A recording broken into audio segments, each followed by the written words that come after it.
This video is going to show you how to install Boomerang for Gmail. First, you want to go to boomeranggmail.com. That link should either be on the slide or in the description below. Just choose the link that says add this to your Gmail, and you're going to be asked to confirm yet again.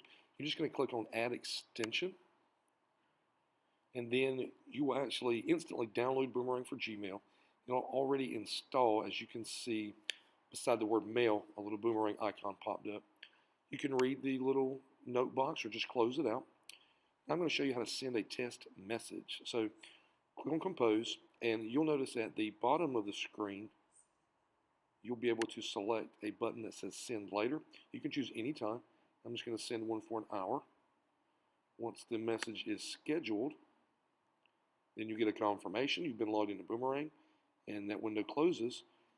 You're good to go. Your email has been scheduled.